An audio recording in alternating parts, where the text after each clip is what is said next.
Hey there, everybody. Brian Lee with Fools and Sages, back to you with more Henri Bergson and Creative Evolution. So we left off last time at page 89, where he's starting to introduce his concept of the vital impetus. And he just finished up sort of having his way with the mechanistic theory and with the doctrine of finality or teleology. And so he finished, just to pick up where we left off. He said, his last sentence in italics, life does not proceed by the association and addition of elements, but by dissociation and division. We must get beyond both points of view, both mechanism and finalism being at bottom only standpoints to which the human mind has been led by considering the work of man. But in what direction can we go beyond them? We've said that in analyzing the structure of an organ, we can go on decomposing forever, although the function of the whole is a simple thing. This contrast between the infinite complexity of the organ and the extreme simplicity of the function is what should open our eyes. In general, when the same object appears in one aspect and in another as infinitely complex, the two aspects it appears in one aspect and in another. The two aspects have by no means the same importance, or rather the same degree of reality. In such cases, the simplicity belongs to the object itself, and the infinite complexity to the views we take in turning around it, to the symbols by which our senses or intellect represent it to us, or more generally, to elements of a different order, with which we try to imitate it artificially, but with which it remains incommensurable, being of a different nature. An artist of genius has painted a figure on his canvas.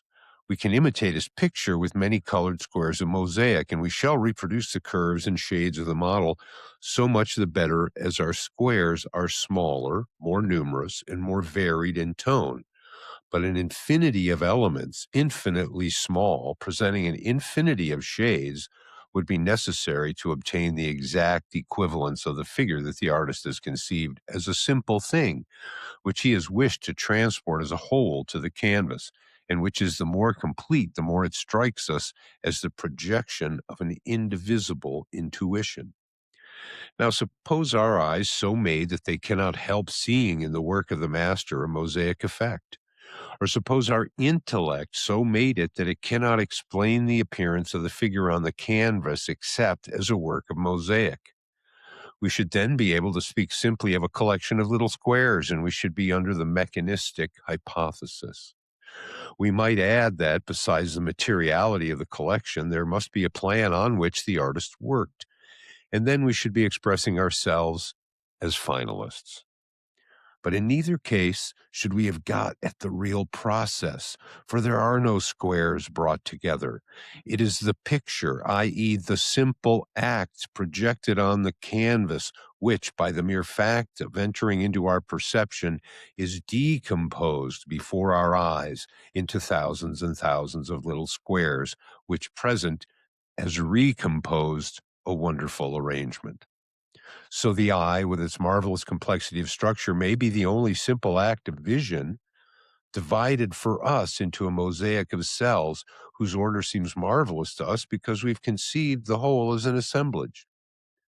If I raise my hand from A to B, this movement appears to me under two aspects at once. Felt from within, it is a simple, indivisible act.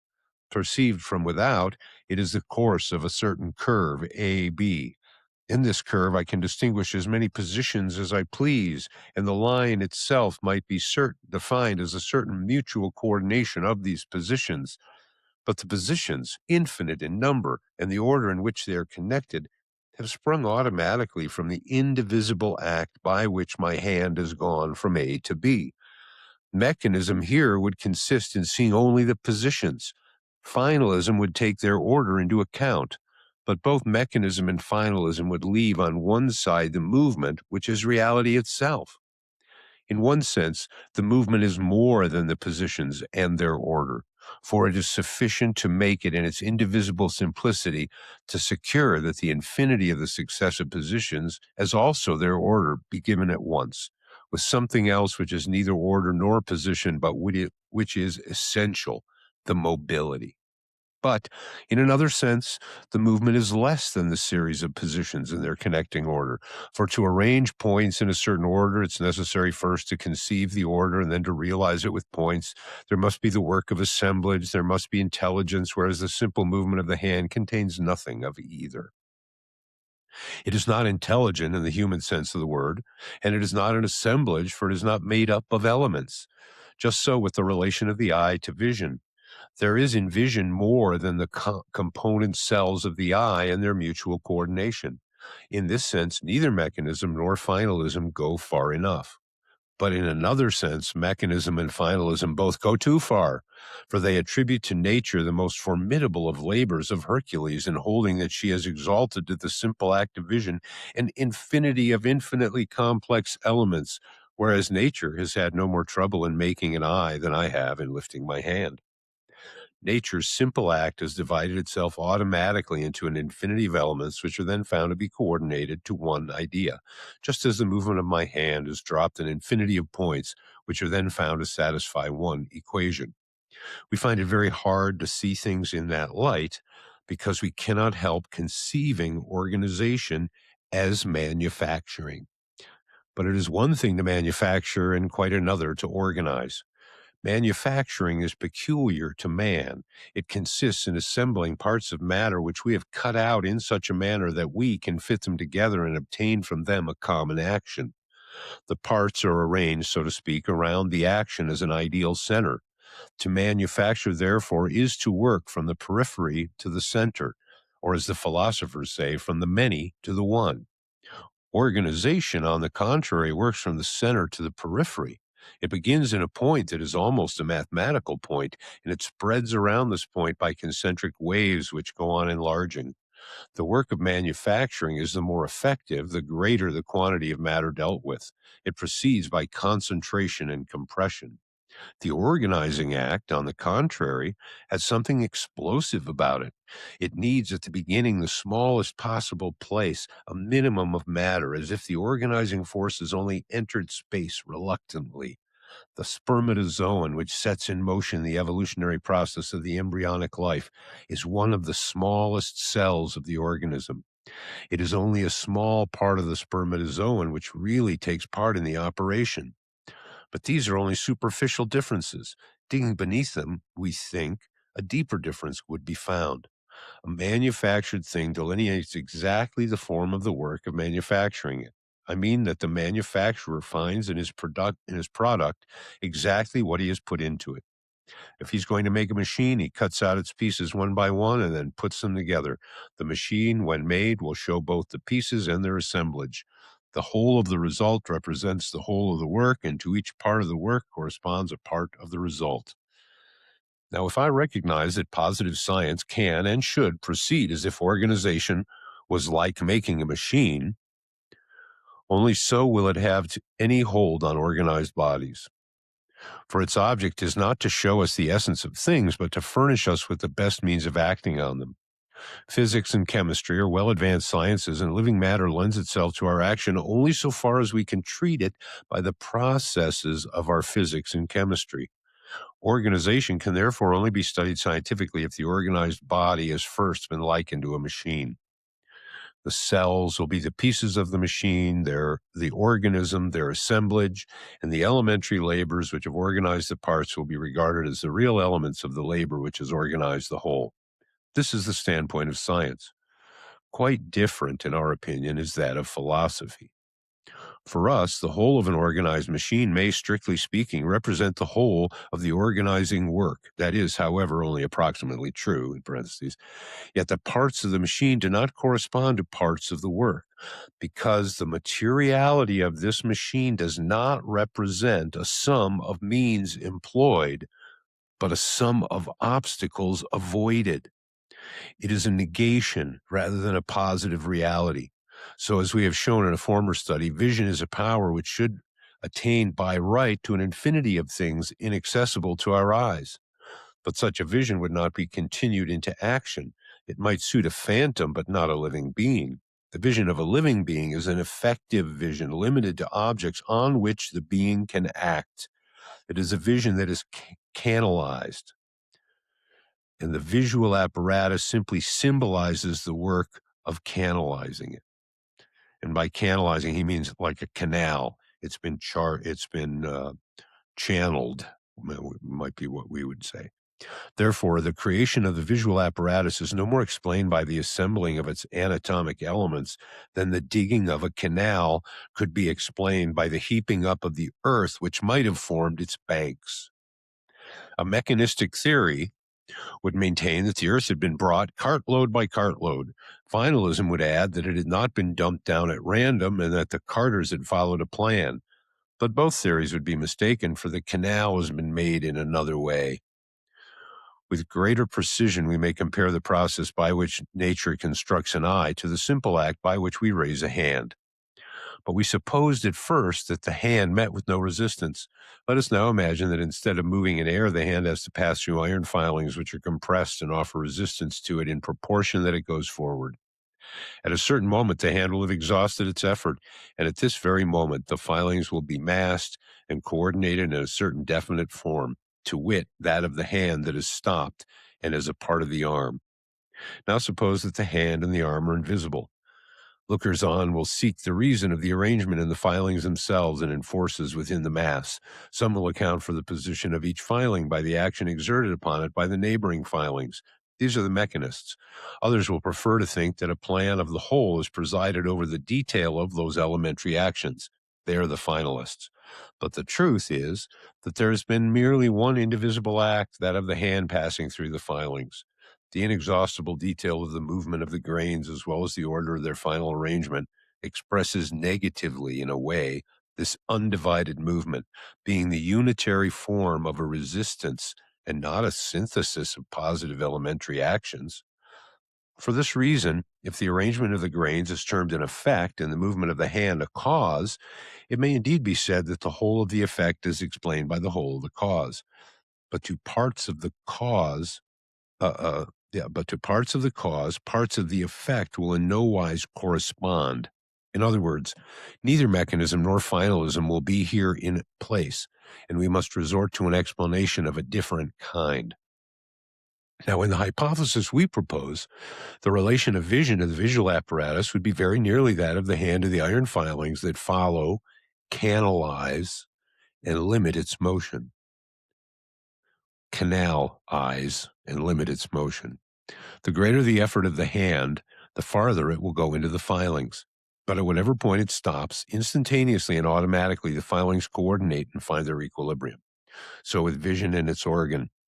According as the undivided act constituting vision advances more or less, the materiality of the organ is made of a more or less considerable number of mutually coordinated elements, but the order is necessarily complete and perfect. It could not be partial, because once again, the real process which gives rise to it has no parts. That is what is neither mechanism nor finalism takes into account. And it is what we also fail to consider when we wonder at the marvelous structure of an instrument such as the eye. At the bottom of our wondering is always this idea that it would have been possible for a part only of this coordination to have been realized, and that the complete realization is a kind of special favor. This favor the finalists consider as dispensed to them all at once by the final cause. The mechanists claim to obtain it little by the effect of natural selection, but both see something positive in this coordination, and consequently something fractionable in its cause, something which admits of every possible degree of achievement. In reality, the cause, though more or less intense, cannot produce its effect except in one piece, and completely finished. According as it goes further and further in the direction of vision, it gives the simple pigmentary masses of a lower organism, or the rudimentary eye of a serpula, or the slightly differentiated eye of the alciope, or the marvelously perfected eye of the bird. But all these organs, unequal as is their complexity, necessarily present an equal coordination. For this reason, no matter how distant two animal species may be from each other, If the progress towards vision has gone equally far in both, there is the same visual organ in each case, for the form of the organ only expresses the degree in which the exercise of the function has been obtained. But in speaking of a progress towards vision, are we not coming back to the old notion of finality? It would be so, undoubtedly, if this progress required the conscious or unconscious idea of an end to be attained. But it is really effected in virtue of the original impetus of life. It's implied in this movement itself, and that is just why it is found in independent lines of evolution. If now we are asked why and how it is implied therein, we reply that life is, more than anything else, a tendency to act on inert matter. The direction of this action is not predetermined, hence the unforeseeable variety of forms which life in evolving sows along its path. But this action always presents, to some extent, the character of contingency. It implies at least a rudiment of choice. Now a choice involves the anticipatory idea of several possible actions. Possibilities of action must therefore be marked out for the living being before the action itself. Visual perception is nothing else. The visual outlines of bodies are the design of our eventual action on them.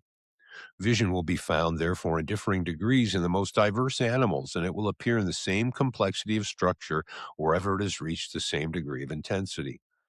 We've dwelt on these semblances of structure in general, and on the example of the eye in particular, because we had to define our attitude towards mechanism on the one hand and finalism on the other. It remains for us to describe it more precisely in itself. This we shall now do by showing the divergent results of evolution, not as presenting analogies, but as themselves mutually complementary. And that concludes chapter 1 and gets us to chapter 2, the divergent directions of the evolution of life, torpor, intelligence, instinct. The evolution movement would be a simple one, and we should soon have been able to determine its direction if life had described a single course, like that of a solid ball shot from a cannon. But it proceeds rather like a shell which suddenly bursts into fragments, which fragments, being themselves shells, burst in their turn into fragments, destined to burst again, and so on for a time incommensurably long. We perceive only what is nearest to us, namely the scattered movements of the pulverized explosions. From them we have to go back, stage by stage, to the original movement. When a shell bursts, the particular way it breaks is explained both by the explosive force of the powder it contains and by the resistance of the metal. So of the way life breaks into individuals and species.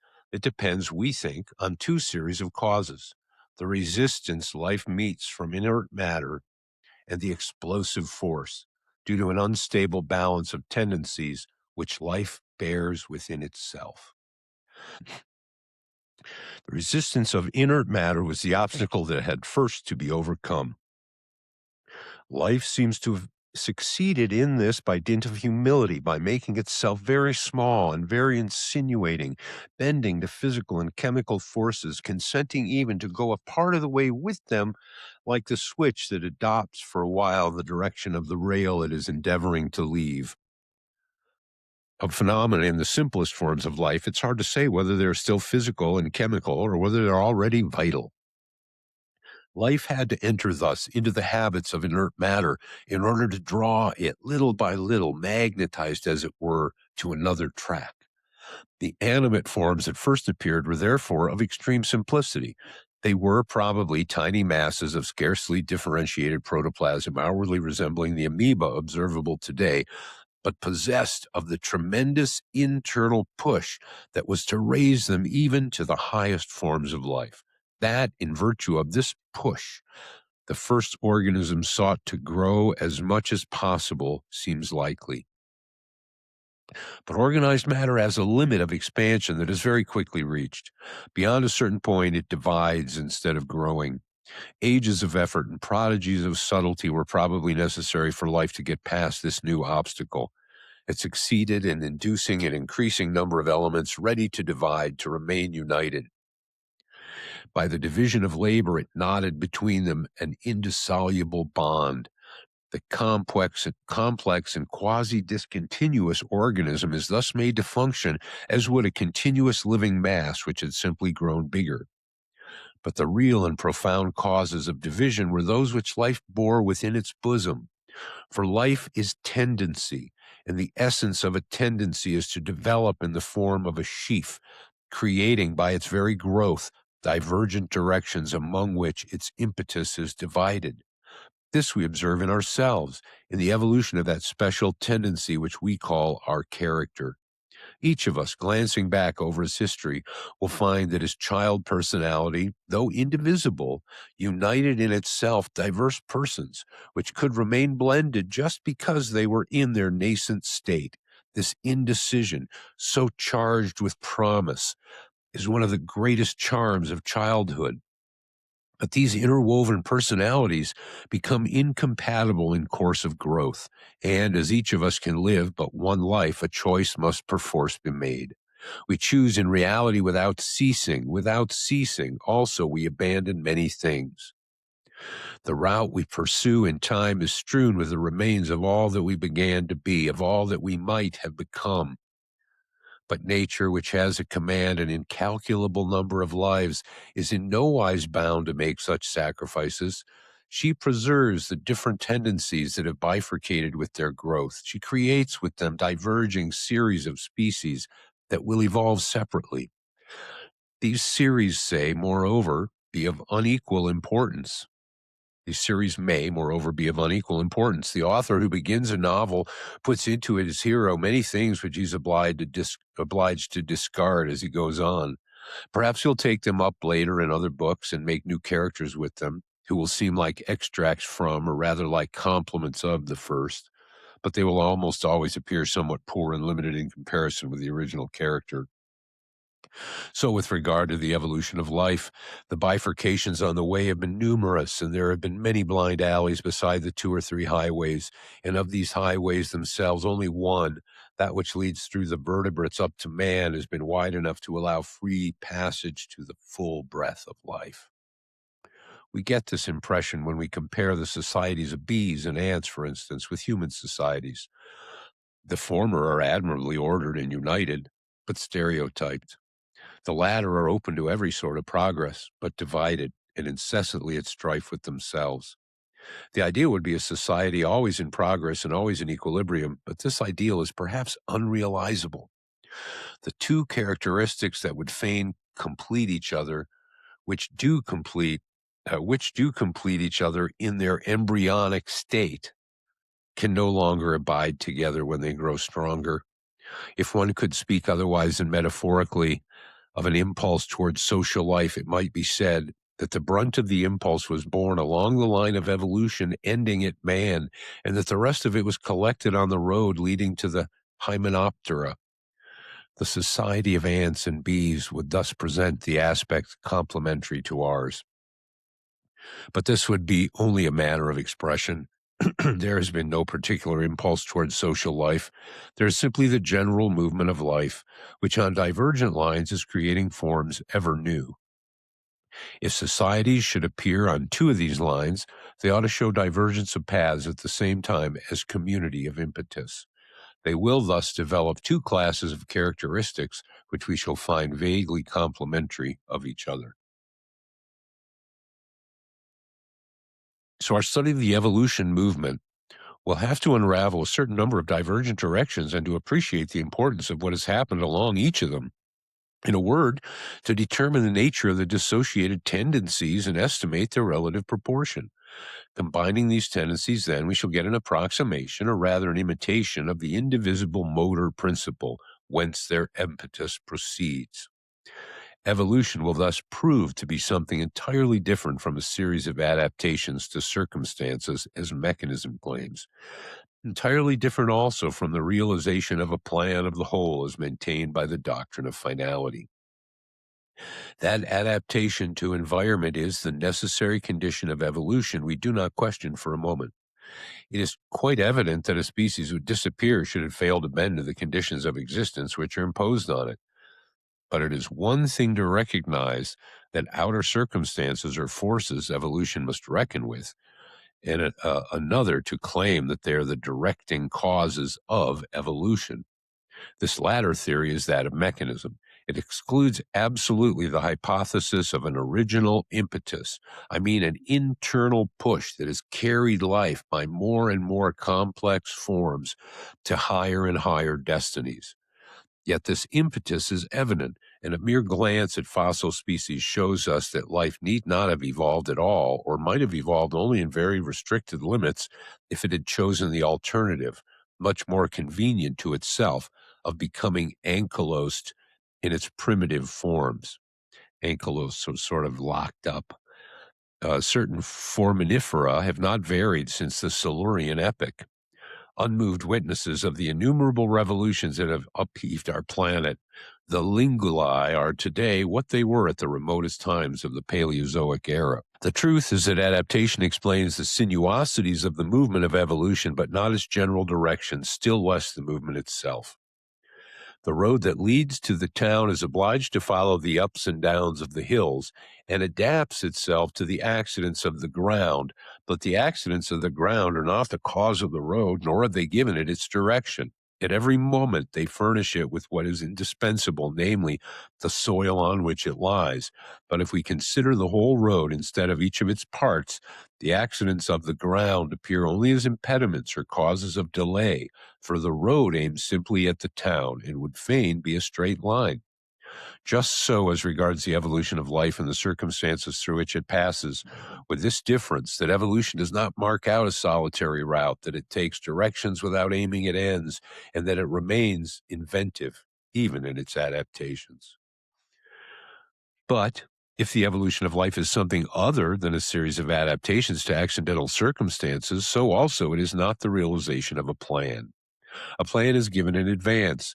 It is represented, or at least representable, before its realization. The complete execution of it may be put off to a distant future or even indefinitely, but the idea is nonetheless formulatable in the present time in terms of actually given.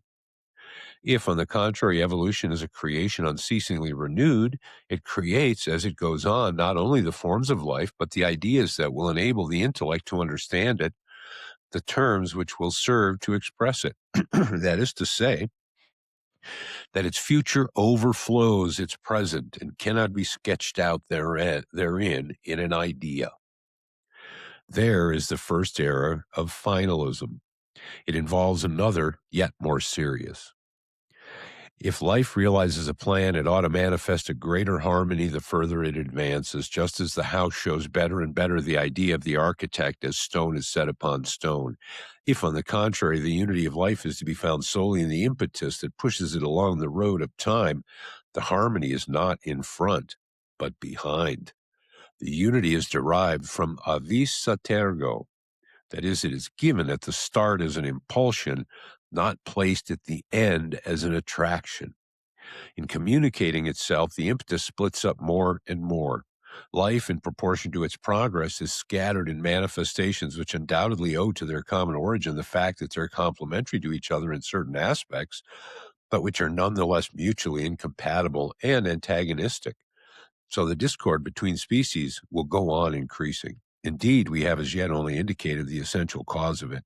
We have supposed, for the sake of simplicity, that each species received the impulsion in order to pass it on to others, and that in every direction in which life evolves, the propagation is in a straight line. But as a matter of fact, there are species which are arrested. There are some that retrogress. Evolution is not only a movement forward. In many cases, we observe a marking time, and still more often a deviation or a turning back. It must be so, as we shall show further on, and the same causes that divide the evolution movement often cause life to be diverted from itself, hypnotized by the form it has just brought forth. Thence results an increasing disorder. No doubt there is progress, if progress means a continual advance in the general direction determined by a first impulsion. But this progress is accomplished only on the 2 or 3 great lines of evolution on which forms ever more and more complex, ever more and more high appear. That is, on which forms ever more and more complex, ever more and more high appear. Between these lines run a crowd of minor paths in which, on the contrary, deviations, arrests, and setbacks are multiplied. The philosopher, who begins by laying down as a principle that each detail is connected with some general plan of the whole, goes from one disappointment to another as soon as he comes to examine the facts. And as he had put everything in the same rank, he finds that as the result of not allowing for accident, he must regard everything as accidental. For accident, then, an allowance must first be made, and a very liberal allowance. We must recognize that all is not coherent in nature. By so doing, we should be led to ascertain the centers around which the incoherence crystallizes. This crystallization itself will clarify the rest. The main directions will appear in which life is moving whilst developing the original impulse. True, we shall not witness the detailed accomplishment of a plan. Nature is more and better than a plan in course of realization. A plan is a term assigned to a labor. It discloses the future form it indicates. Before the evolution of life, on the contrary, the portals of the future remain wide open. It is a creation that goes on forever in virtue of an initial movement. This movement constitutes the unity of the organized world, a prolific unity of an infinite richness, superior to any that the intellect could dream of, for the intellect is only one of its aspects or products. But it is easier to define the method than to apply it. The complete interpretation of the evolution movement in the past as we conceived it would be possible only if the history of the development of the organized world were entirely known. Such is far from being the case. The genealogies proposed for the different species are generally questionable. They vary with their authors, with the theoretic views inspiring them, and raise discussions to which the present state of science does not admit of a final settlement. But a comparison of the different solutions shows that the controversy bears less on the main lines of the movement than on matters of detail. And so by following the main lines as closely as possible, we shall be sure of not going astray. Moreover, they alone are important to us, for we do not aim like the naturalist at finding the order of succession of different species, but only at defining the principal direction of their evolution. And not all these directions have the same interest for us. What concerns us particularly is the path that leads to man.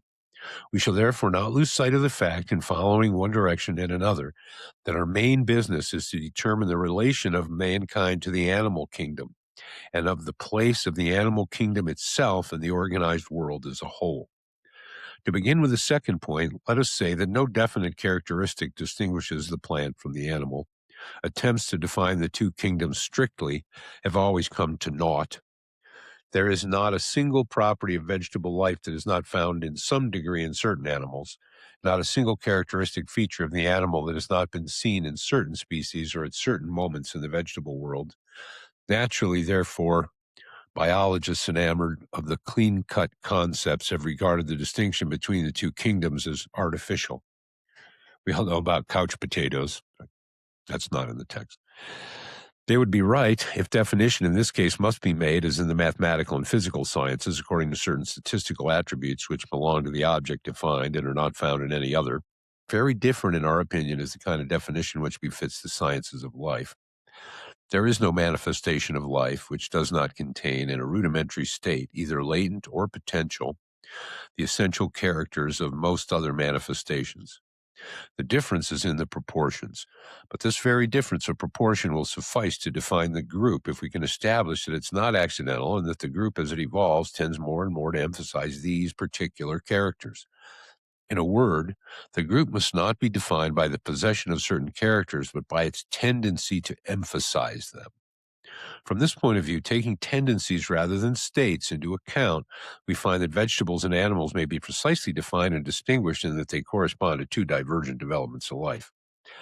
This divergence is shown first in the method of alimentation. We know that the vegetable derives directly from air and water and soil, the elements necessary to maintain life, especially carbon and nitrogen, which it takes in mineral form. The animal, on the contrary, cannot assimilate these elements unless they've already been fixed for it in inorganic substances by plants or by animals which directly or indirectly owe them to plants, so that ultimately the vegetable nourishes the animal. True, this law allows many exceptions among vegetables. We do not hesitate to class among vegetables the Drosera, the Dionea, the Pinguicola, which are insectivorous plants.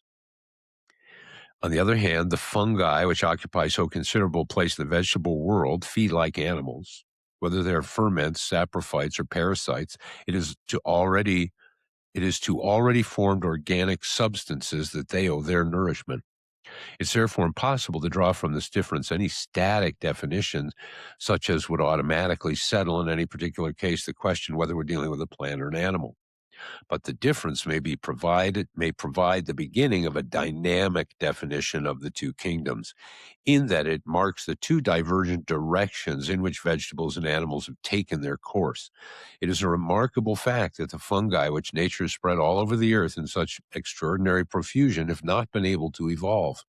Organically, they do not rise above tissues, which in the higher vegetables are formed in the embryonic sac of the ovary and precede the germinative development of the new individual. They might be called the abortive children of the vegetable world. Their different species are like so many blind alleys, as if by renouncing the mode of alimentation customary amongst vegetables, they'd been brought to a standstill on the highway of vegetable evolution. As to the Drosera, the Dionacea, and insectivorous plants in general, they're fed by their roots like other plants. They too fix by their green parts the carbon of the carbonic acid in the atmosphere. Their faculty of capturing, absorbing, and digesting insects must have arisen late, in quite exceptional cases where the soil was too poor to furnish sufficient nourishment. In a general way, then, if we attach less importance to the presence of special characters than to their tendency to develop, and if we regard as essential that tendency along which evolution has been able to continue indefinitely, we may say that vegetables are distinguished from animals by their power of creating organic matter out of mineral elements which they draw directly from the air and earth and water. But now we come to another difference, deeper than this, though not unconnected with it. The animal, being unable to fix directly the carbon and nitrogen which are everywhere to be found, has to seek for its nourishment vegetables which have already fixed those elements, or animals which have taken them from the vegetable kingdom. So the animal must be able to move. From the amoeba, which thrusts out its pseudopodia at random to seize the organic matter scattered in a drop of water, up to the higher animals which have sense organs and with which to recognize their prey, locomotor organs to go and seize it, and a nervous system to coordinate their movements with their sensations. Animal life is characterized in its general direction by mobility in space. In its most rudimentary form, the animal is a tiny mass of protoplasm enveloped at most in a thin albuminous pellicle, which allows full freedom for change of shape and movement. The vegetable cell, on the contrary, is surrounded by a membrane of cellulose, which condemns it to immobility. And from the bottom to the top of the vegetable kingdom, there are the same habits growing more and more sedentary, the plant having no need to move and finding around it in the air, water, and soil in which it is placed the mineral elements it can appropriate directly. It is true that phenomena of movement are seen in plants. Darwin's written a well-known work on the movements of climbing plants. He studied also the contrivances of certain insectivorous plants, such as the Drosera and the Dionacea, to seize their prey. The leaf movements of the acacia, the sensitive plant, etc., are well known. Moreover, the circulation of vegetable protoplasm within its sheath bears witness to its relationship to the protoplasm of animals, whilst in a large number of animal species, generally parasites, phenomena of fixation analogous to those of vegetables can be observed. Here again, it would be a mistake to claim that fixity and mobility are the two characters which enable us to decide by simple inspection alone whether we have before us a plant or an animal. But fixity in the animal generally seems like a torpor into which the species has fallen, a refusal to evolve further in a certain direction. It is closely akin to parasitism and is accompanied by features that recall those of vegetable life. He's talking here about animals like a barnacle or some, worms that'll just plug into one place, never move. On the other hand, the movements of vegetables have neither the frequency nor the variety of those of animals. Generally, they involve only part of the organism and scarcely ever extend to the whole. In the exceptional cases in which a vague spontaneity appears in vegetables, it is as if we beheld the accidental awakening of an activity normally asleep. In short, although both mobility and fixity exist in the vegetable as in the animal world, the balance is clearly in favor of fixity in the one case and of mobility in the other. These two opposite tendencies are so plainly directive of the two evolutions that the two kingdoms might almost be defined by them. But fixity and mobility, again, are only superficial signs of tendencies that are still deeper. Between mobility and consciousness, there is an obvious relationship. No doubt the consciousness of the higher organisms seems bound up with certain cerebral arrangements. The more the nervous system develops, the more numerous and the more precise become movements among which it can choose. The clearer also is the consciousness that accompanies them. But neither this mobility nor this choice, consequently, this consciousness involves as a necessary condition the presence of a nervous system. The latter has only uh, canalized indefinite directions, channeled again, and brought up to a higher degree of intensity, a rudimentary and vague activity diffused throughout the mass of the organized substance. The lower we descend in the animal series, the more the nervous centers are simplified, and the more, too, they separate from each other, till finally the nervous elements disappear, merged in the mass of a less differentiated organism. But it's the same with all the other apparatus, with all the other anatomical elements, and it would be as absurd to refuse consciousness to an animal because it has no brain as to declare it incapable of nourishing itself because it has no stomach. The truth is that the nervous system arises like the other systems from a division of labor. It does not create the function, it only brings it to a higher degree of intensity and precision by giving it the double form of reflex and voluntary action. To accomplish a true reflex movement, the whole mechanism is necessary, set up in the spinal cord or the medulla. To choose voluntary between several definite courses of action, cerebral centers are necessary, that is, crossways from which the paths start, leading to motor mechanisms of diverse form but equal precision. But where nervous elements are not yet canalized, still less concentrated into a system, there's something from which, by a kind of splitting, both the reflex and the voluntary will arise, something which is neither the mechanical precision of the former nor the intelligent hesitations of the latter, but which, partaking of both, it may be infinitesimally, is a reaction simply undecided and therefore vaguely conscious. This amounts to saying that the humblest organism is conscious in proportion to its power to move freely. Is consciousness here in relation to movement the effect or the cause? In one sense, it is the cause, since it has to direct locomotion, but in another sense, it is the effect, for it is the motor activity that maintains it, and once this activity disappears, consciousness dies away, or rather falls asleep. In crustaceans such as the rhizocephala, which must formerly have shown a more differentiated structure, fixity and parasitism accompany the degeneration and almost complete disappearance of the nervous system. Since in such a case, the progress of organization must have localized all the conscious activity in nervous centers, we may conjecture that consciousness is even weaker in animals of this kind than in organisms much less differentiated, that have never had nervous centers but have remained mobile.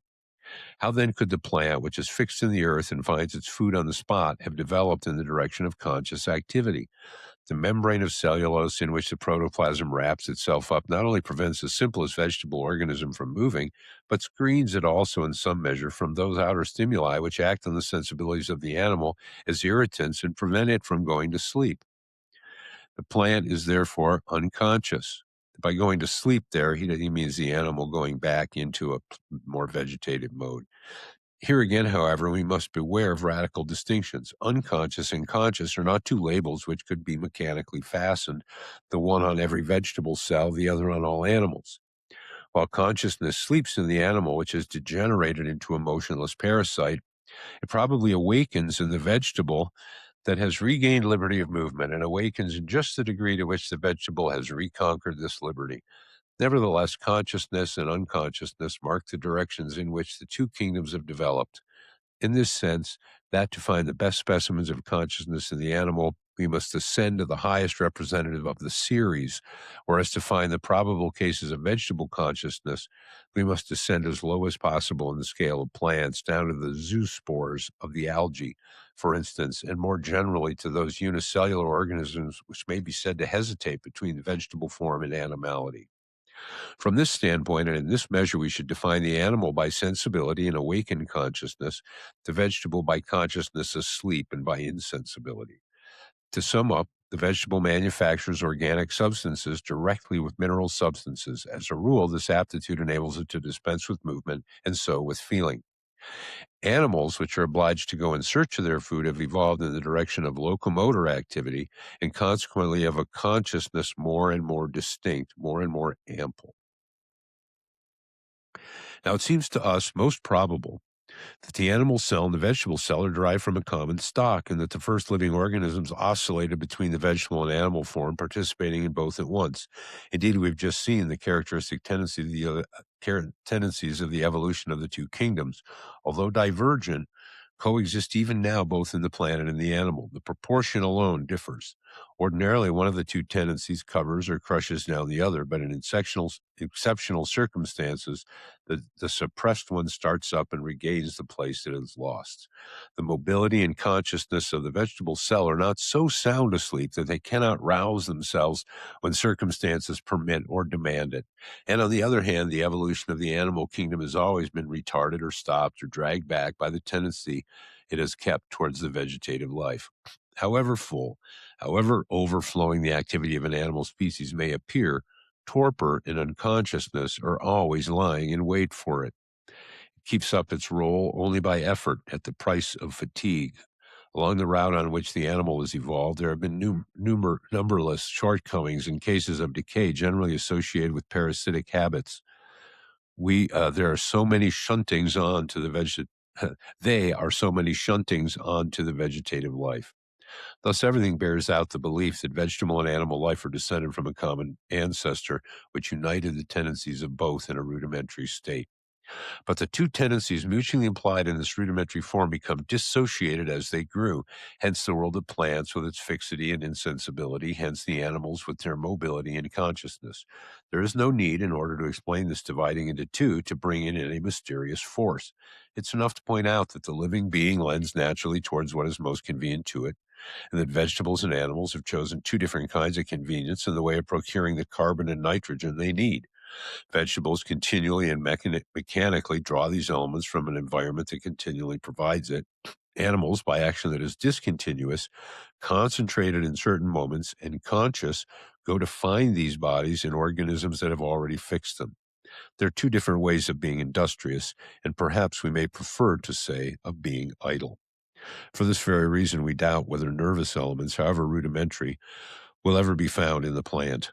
What corresponds in it to the directing will of the animal is, we believe, the direction in which it bends the energy of the solar radiation when it uses it to break the connection of the carbon with the oxygen and carbonic acid. What corresponds to it, in it, to the sensibility of the animal is the impressionability, quite of its kind, of its chlorophyll light. Now, a nervous system being preeminently a mechanism which serves as intermediary between sensations and the volitions, the true nervous system of the plant seems to be the mechanism, or rather chemicism sui generis, which serves as intermediary between the impressionability of its chlorophyll to light and the producing of starch, which amounts to saying that the plant can have no nervous elements, and that the same impetus that has led animals to give itself nerves and nerve centers must have ended in the plant in the chlorophyllian function. He's got a note to that. Just as the plant in certain cases recovers the faculty of moving actively which slumbers in it, so the animal in exceptional circumstances can replace itself in the conditions of the vegetable life and develop in itself the equivalent of the chlorophyllian function. It appears indeed from recent experiments of Maria von Linden that the chrysalides and the caterpillars of certain Lepidoptera, under the influence of light, fix the carbon of the carbonic acid contained in the atmosphere. And then he quotes it. Uh, this first glance over the organized world will enable us to ascertain more precisely what unites the two kingdoms and also what separates them. Suppose, as we suggest in the preceding chapter, that at the root of life there is an effort to engraft onto the necessity of physical forces the largest possible amount of indetermination. This effort cannot result in the creation of energy, or if it does, the quantity created does not belong to the order of magnitude apprehended by our senses and instruments of measurement, our experience and science. All that the effort can do then is to make the best of a pre-existing energy which it finds at its disposal. Now, it finds only one way of succeeding in this, namely to secure such an accumulation of potential energy from matter that it can get at any moment the amount of work it needs for its actions simply by pulling a trigger. The effort itself possesses only that power of releasing. But the work of releasing, although always the same and always smaller than any given quantity, will be the more effective the heavier the weight it makes fall and the greater the height, or in other words, the greater the sum of potential energy accumulated and disposable. As a matter of fact, the principal source of energy usable on the surface of our planet is the sun. So the problem was this: to obtain from the sun that it should partially and provisionally suspend here and there on the surface of the earth its continual outpour of usable energy and store a certain quantity of it in the form of unused energy in appropriate reservoirs whence it could be drawn at the desired moment, at the desired spot, in the desired direction. The substances forming the food of animals are just such reservoirs, made of very complex molecules holding a considerable amount of chemical energy in the potential state. They're like explosives, which only need a spark to set free the energy stored within them. Now, it is probable that life tended at the beginning to compass at one and the same time both the manufacture of the explosive and the explosion by which it is utilized. In this case, the same organism that had directly stored the energy of the solar radiation would have expended it in free movements in space. And for that reason, we must presume that the first living beings sought, on the one hand, to accumulate without ceasing energy borrowed from the sun, and on the other hand, to expend it in a discontinuous and explosive way in movements of locomotion. Even today, perhaps, a chlorophyll-bearing infusarian such as the euglena may symbolize this primordial tendency of life, though in a mean form, incapable of evolving. Is the divergent development of the two kingdoms related to what one may call the oblivion of each kingdom as regards one of the two halves of the program? Or rather, which is more likely? Was the very nature of the matter that life found confronting it on our planet opposed to the possibility of the two tendencies evolving very far together in the same organism? What is certain is that the vegetable is tended principally in the first direction and the animal in the second. But if from the very first, in making the explosive, nature had for object the explosion, then it is the evolution of the animal rather than that of the vegetable that indicates on the whole the fundamental direction of life, which is saying, didn't evolution create plants so that animals could eat them, so that animals could evolve? The, quote, harmony, unquote, of the two kingdoms, the complementary characters they display, might then be due to the fact that they developed two tendencies which at first were fused in one.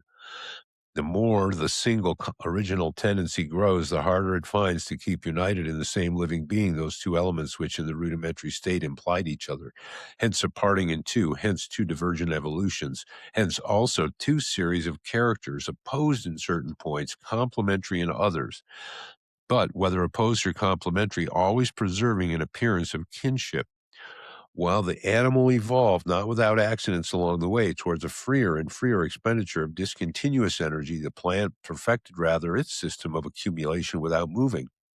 We shall not dwell on the second point. Suffice it to say that the plant must have been greatly benefited in its turn by a new division analogous to that between plants and animals.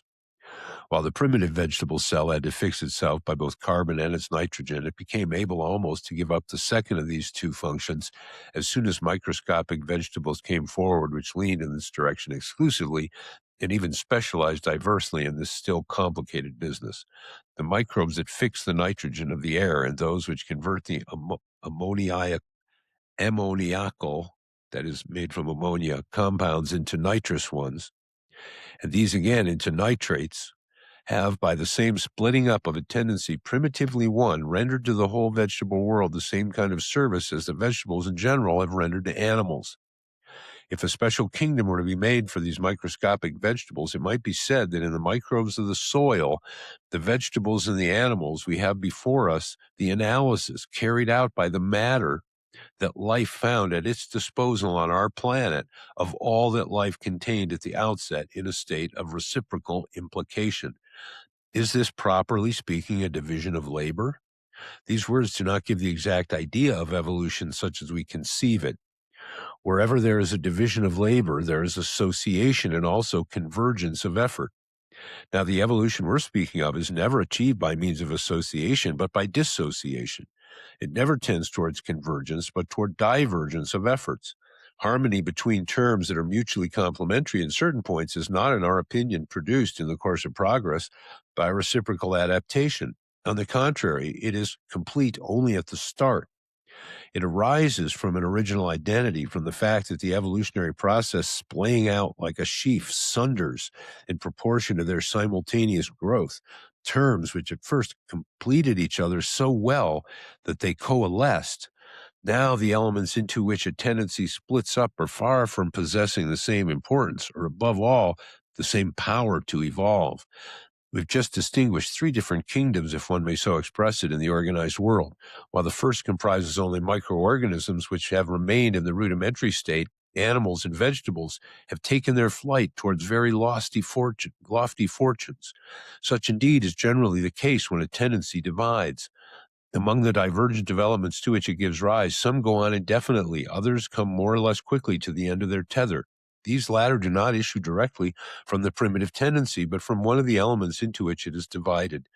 Their residual developments made and left behind on the way by some truly elementary tendency which continues to evolve. Now, these truly elementary tendencies, we think, bear a mark by which they may be recognized. This mark is like a trace still visible in each of what was in the original tendency of which they represent the elementary directions. The elements of a tendency are not like objects set beside each other in space and mutually exclusive, but rather like psychic states, each of which, although it be by itself to begin with, yet partakes of others, and so virtually includes in itself the whole personality to which it belongs. There is no real manifestation of life, we said, that does not show us in a rudimentary or latent state the characters of other manifestations. Conversely, when we meet on one line of evolution, a recollection, so to speak, of what's developed along other lines, we must conclude that we have before us dissociated elements of one and the same original tendency. In this sense, animals and vegetables represent the two great divergent developments of life. Though the plant is distinguished from the animal by fixity and insensibility, movement and consciousness sleep in it as recollections which may weaken. But beside these normally sleeping recollections, there are others awake and active, just those, namely, whose activity does not obstruct the development of the elementary tendency itself. We may then formulate this law. When a tendency splits up in the course of its development, each of the special tendencies which lets arise tries to preserve and develop everything in the primitive tendency that is not incompatible with the work for which it is specialized. This explains precisely the fact we dwelt on in the preceding chapter, vis-a-vis the formation of identical complex mechanisms on independent lines of evolution.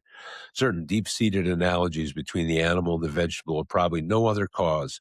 Sexual generation is perhaps only a luxury for the plant, but to the animal it was a necessity, and the plant must have been driven to it by the same impetus which impelled the animal thereto, a primitive original impetus anterior to the separation of the two kingdoms. The same may be said of the tendency of the vegetable towards a growing complexity. This tendency is essential to the animal kingdom, ever tormented by the need of more and more extended and effective action.